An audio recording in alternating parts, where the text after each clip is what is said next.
Olá pessoal, bem-vindo a mais uma aula do nosso curso de linguagem SQL. Na aula anterior a gente aprendeu ali sobre os tipos de dados numéricos e agora a gente vai falar um pouco aí sobre os tipos de dados de data. Na nossa tabela, a gente tem apenas um campo aí que é referente à data. Lembra que eu falei que esse campo aqui, ele poderia ser um campo numérico, mas ele tinha um campo específico para trabalhar com data?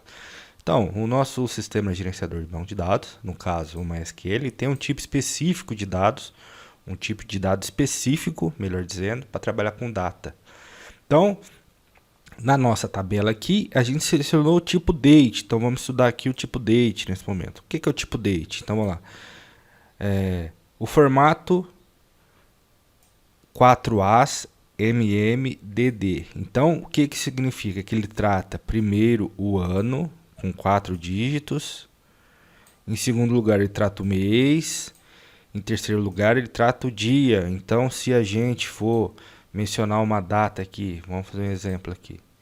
Se a gente for mencionar uma data, a gente tem que utilizar o formato americano de data. Então, por exemplo, a gente tem que definir, por exemplo, a data de hoje, que é 6 de janeiro. Então, a gente definiria como 2023, certo? O separador de data é um hífen, 2023.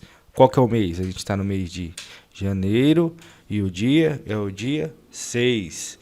Então, se a gente for definir uma data, a gente define essa data dessa forma, no formato americano de data. Então, a gente não pode esquecer disso. Então, é isso que a gente tem. É isso que a gente está falando quando é no formato AA, MM e DD. Ano, mês e dia. E aqui a gente também, como a gente tem naquela questão numérica, é um intervalo que é respeitado. Então ele vai de 1º de janeiro, ó, a gente está lendo ao contrário, 1º de janeiro do ano 1000 até o dia 31 de dezembro de 9999, ok? Outro tipo de dado que a gente tem aqui, ó, é o date time. O que é o date time? Ele é uma combinação, vamos guardar isso aqui, é uma combinação de data e hora. O formato é ano, mês e dia, igual a gente tem, hora, minuto e segundo. Então, como a gente forma o formato date time, então vamos digitar aqui, ó, o date time, ixi, amarelei não fica bom não, né, pessoal? Aliás, vamos apagar aqui para ficar melhor pra gente anotar aqui. Então eu vou apagar aqui. Vou apagar aqui e vamos definir aqui. Um date time, se o tipo de dado for. Então vamos lá aqui. Se o tipo de dado for date time, o formato de armazenamento passa a ser esse, ó. Que nem a gente tem aqui, ó. Então vai ser 2023, o mês de janeiro, o dia 6, espaço, a hora. Agora são meio-dia e 43. Então 12. Aí o formato de 2 pontos, minutos 43 e vamos supor aqui 26 segundos. Então esse é o formato de armazenamento quando a gente está utilizando o datetime, que é esse cara aqui, ó. Que é esse cara aqui. A gente não está utilizando o datetime aqui, a gente está usando só date, então a gente armazena só a data, ok? Vamos limpar a bagunça para continuar aqui falando sobre os tipos de dados. Deixa eu me diminuir aqui. Um outro tipo de dado que a gente tem aqui mais específico é o timestamp. Vamos definir aqui, vamos ler aqui o que ele quer dizer para a gente aqui. É um carimbo de data e hora. Os valores timestamp são armazenados com o número de seguidos desde a época do Unix. Mesmo formato, ano, mês e dia, hora, minuto e segundo.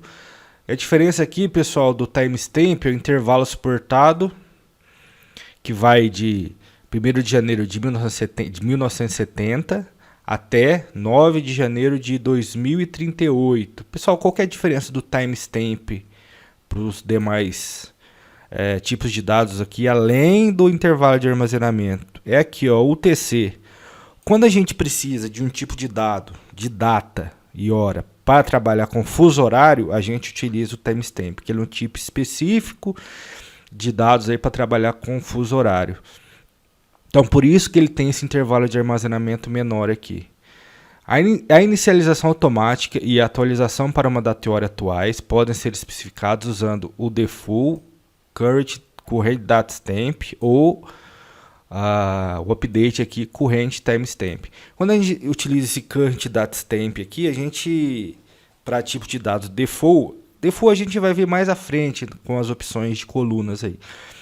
A gente pode definir, adiantando aqui, se a gente não definir nenhuma informação de timestamp, ele define como data e hora atual, assim, a gente pode definir dessa forma. Então, o que a gente precisa saber desse datastamp aqui é o formato de armazenamento e o intervalo suportado. Um outro tipo de dado aqui, pessoal, o tipo de dado time. O tipo de dado time, como é de suspeitar, ele armazena apenas o tempo, a informação de hora. Então, ele é um tempo.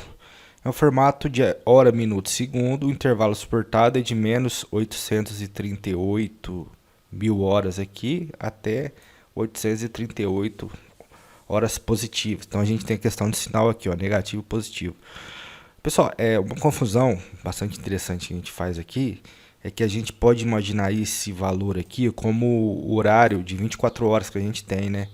Mas geralmente ele é utilizado para armazenar uma quantidade de horas e não um controle de horas, entendeu? Então, por exemplo, determinada atividade durou 72 horas, então ele armazena aqui 72 horas. Por exemplo,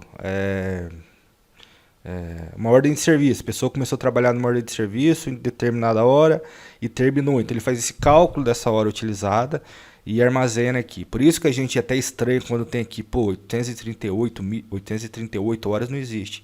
Não existe porque ele armazena uma quantidade de horas, não um controle de horas como a gente faz no relógio, por assim dizer, entendeu? Então, geralmente, quando a gente precisa armazenar a hora, por exemplo, olha, fulano nasceu em determinada hora, então a gente utiliza o date time aqui, que ele faz esse controle aqui de melhor forma pra gente. Então, a gente tem uma data e uma hora específica aqui, né? Então, pode ver o interessante que quando a gente tem aqui, deixa eu trocar para cá.